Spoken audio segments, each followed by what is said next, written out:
पाकिस्ताननं 3 दिवसांसाठी हवाई क्षेत्र बंद केल्याची माहिती समोर आली आहे। भारताच्या कारवाईचा धसका घेत पाकिस्ताननं हा निर्णय घेतलाय। पहलगाम हल्ल्यानंतर जम्मू काश्मीरमध्ये ट्रेकिंगवरती बंदी घालण्यात आली। प्रशासनाकडून पर्यटकांसाठी सूचना जारी करण्यात आल्या आहेत। फक्त मुख्य पर्यटन स्थळावरतीच नैसर्गिक सौंदर्याचा आनंद घेण्याचं आवाहन करण्यात आलंय।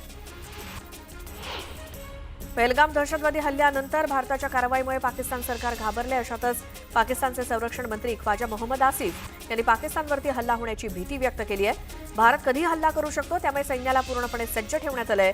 या परिस्थितीत काही राजनैतिक निर्णय घ्यावे लागतील, जे घेतले जात आहेत, अशी प्रतिक्रिया पाक संरक्षण मंत्र्यांनी दिली। गेल्या 32 वर्षात 23,386 दहशतवाद्यांना भारतानं मारल्याची माहिती समोर आली आहे। तर 6,713 भारतीय जवान यात शहीद झाले। जम्मू काश्मीरमधील पहलगाम इथे झालेल्या दहशतवादी हल्ल्यामुळे देशभरात संतापाची लाट आहे। अशातच जम्मू काश्मीरचे माजी मुख्यमंत्री फारुख अब्दुल्ला यांनी देखील या हल्ल्यासाठी पाकिस्तानचा तीव्र शब्दात निषेध केला। पहलगाम हल्ल्याचा नवा व्हिडिओ समोर आलाय। गोळीबारादरम्यान स्वतःचा जीव वाचवण्यासाठी पर्यटक पळापळ करताना दिसतायत, तर गोळ्या लागल्यानंतर काही लोक जमिनीवरती पडताना दिसून आले।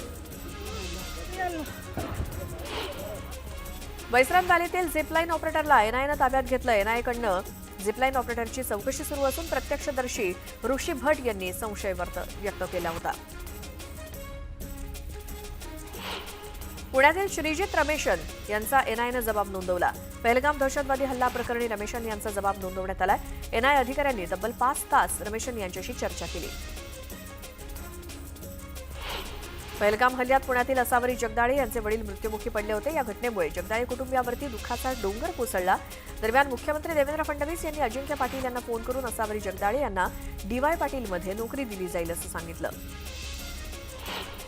पहलगाम हल्ल्याच्या निषेधार्थ जव्हारमध्ये नागरिकांनी कडकडीत बंद पाळला। संपूर्ण बाजारपेठ बंद ठेवत नागरिकांनी पहलगाम हल्ल्याचा निषेध केला।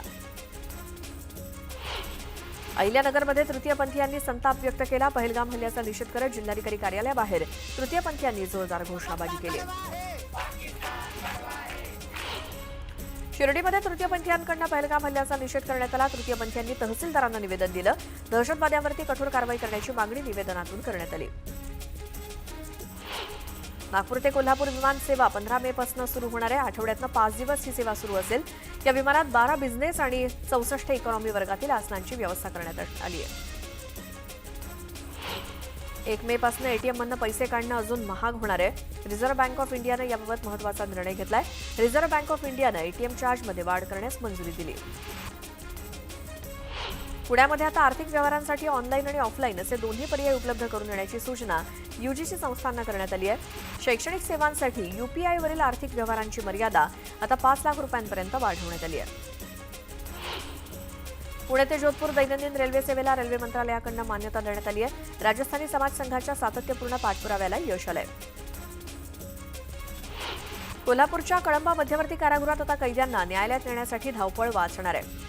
न्यायालयात नेण्यासाठीची होणारी धावपळ वाचणार आहे, कारण पोलीस वाहनं, सुरक्षा व्यवस्था या यंत्रणेला विश्रांती मिळणार आहे। कारागृहात त्यासाठी 25 स्वतंत्र व्हिडिओ कॉन्फरन्सिंग रूम तयार होत आहेत। अक्षय तृतीयेच्या मुहूर्तावर हापूस बाजारात पाठवण्यासाठी आंबा बागायतदारांची लगबग सुरू आहे। त्यामुळे गेल्या 4 दिवसात 55 ते 60 हजार पेट्या कोकणात वाशी बाजार समितीमध्ये पोहोचल्यात। या ठिकाणी हापूसचा डझनचा दर 700 रुपये आहे। उन्हाची तीव्रता प्रचंड वाढत असल्यामुळे नाशिक जिल्ह्यातील धरणसाठा कमी होतोय। जिल्ह्यातील सर्व 24 धरणांमध्ये सध्या 33% पाणीसाठा आहे। माणिकपुंज हे धरण कोरडं ठाक पडलंय, तर इतर 8 धरणांमध्ये 20%हून कमी पाणीसाठा असून रिक्त होण्याच्या दिशेनं ते मार्गक्रमण करतायत। शहापूर तालुक्यातल्या 4,000पेक्षा अधिक मजुरांची 1,10,00,000 रुपये मजुरी ही जानेवारी महिन्यापासून थकीत असल्याची माहिती समोर आली आहे। काम करूनही पैसे न मिळाल्यामुळे मजुरांवरती उपासमारीची वेळ आली आहे।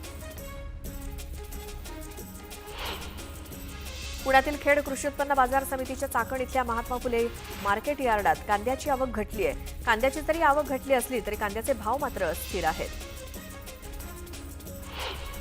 मुंबईचे पोलीस आयुक्त विवेक फणसळकर उद्या निवृत्त होत आहेत। सदानंद दाते, त्याचसोबत संजय कुमार वर्मा, रितेश कुमार, अर्चना त्यागी यांच्या नावाची सध्या जोरदार चर्चा आहे। शिवाय मुंबईचे विशेष पोलीस आयुक्त देवेन भारती यांच्याकडे सुद्धा या पदाची धुरा दिली जाऊ शकते। पुणे विमानतळावरती येणं सुलभ व्हावं या दृष्टीनं विमानतळाची कनेक्टिव्हिटी वाढवण्यात येणार आहे. त्यानुसार खडकवासला ते खराडी ही मेट्रो मार्गिका विमानतळाला जोडण्याचं विचाराधीन आहे. त्याबाबतचे नियोजन सुरू आहे. ठाणे पालिका क्षेत्रातनं मुंबई नाशिक आणि घोडबंदर मार्गे गुजरातकडे जाणारा महामार्ग आहे आणि पावसाळ्यात रस्त्यावरच्या खड्ड्यांमुळे मुख्य रस्त्याच्या अंतर्गत रस्त्यावरती वाहतूक कोंडीत भर पडते. त्यामुळे सद्यस्थितीत सुरू असलेली कामं 20 मेपर्यंत पूर्ण करण्याचे निर्देश पालिका आयुक्त सौरभ राव यांनी अधिकाऱ्यांना दिलेत. पुण्याच्या मुळशी इथे जागतिक paragliding, grand cycling, hot air balloon festival तसंच जलक्रीडा पर्यटनाच्या सुविधा अशा अनेक साहसी खेळांचा समावेश करण्यात आला. या आराखड्याचं सादरीकरण उपमुख्यमंत्री आणि पुणे जिल्ह्याचे पालकमंत्री अजित पवार यांच्या अध्यक्षतेखाली झालेल्या बैठकीत करण्यात आलं.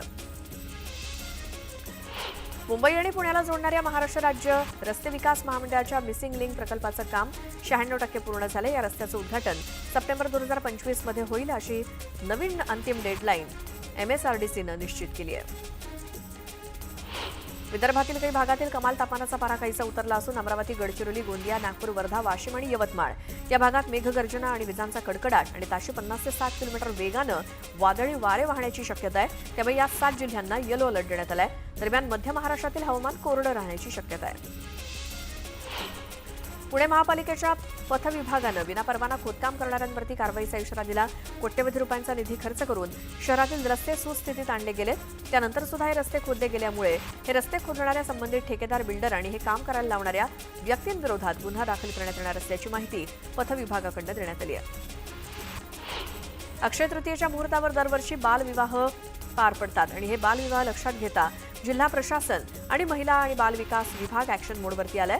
या दिवशी बालविवाह झाल्यास थेट कारवाई करण्याच्या सूचना जिल्हाधिकारी प्रजित नायर यांनी दिल्या. आता अमेरिकन वृत्तपत्राने एक मोठा दावा केलाय. पाकिस्तानचे लष्कर प्रमुख मुनीर यांनी पहलगाम हल्ला घडवून आणला.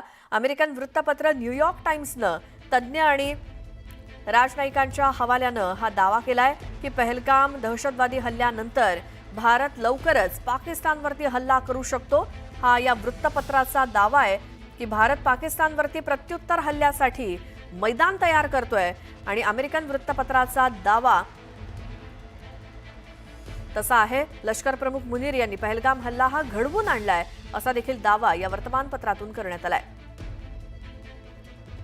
न्यूयॉर्क टाइम्समधनं पाकिस्तान लष्कर प्रमुख मुनीर यांनी हा हल्ला घडवून आणला आणि प्रत्युत्तरादाखल आता भारत पाकिस्तानवरती हल्ला करू शकतो किंवा त्याचा बदला घेऊ शकतो अशा पद्धतीनं दावा आज अमेरिकेच्या एका वृत्तपत्रातनं करण्यात आलाय. अधिक माहितीसाठी जाऊयात आमचे प्रतिनिधी प्रशांत लीला रामदास यांच्याकडे. प्रशांत, आता अमेरिकेच्या वृत्तपत्रातनं भारत पाकिस्तानबद्दल काय दावे करण्यात आलेत? अमेरिकेच्या वृत्तपत्रामध्ये दावा करण्यात आलेला आहे की हा जो पहलगाम मधील जो हल्ला झाला होता गेल्या 22 एप्रिल रोजी आणि निष्पाप पर्यटकांचा जीव घेतला, अशाच 26 निष्पाप पर्यटकांचा जीव घेणारे दहशतवादी हल्ला जो आहे हा हल्ला पाकिस्तानने घडवून आणला होता अशा प्रकारचा दावा करण्यात आलेला आहे. आणि लष्कर प्रमुख मुनीर यांनी हा दावा हल्ला घडवून आणला, पहलगामचा हल्ला घडवून आणला अशा प्रकारचा दावा या वर्तमानपत्रांनी केला आहे. पहलगाम दहशतवादी हल्ल्यानंतर आता भारत लवकरच पाकिस्तानवर देखील हल्ला करू शकतो असाही दावा या वृत्तपत्रांनी केला आहे. भारत पाकिस्तानवर प्रत्युत्तर हल्ल्यासाठी संपूर्ण तयारी करत आहे असाही दावा या वर्तमानपत्रांनी केला आहे. त्यामुळे हा जो नवीन दावा करण्यात आलेला आहे, खास करून जर बघितला आपण तर पाकिस्तानचे जे नवीन लष्कर प्रमुख आहे मुनीर यांनी हा संपूर्ण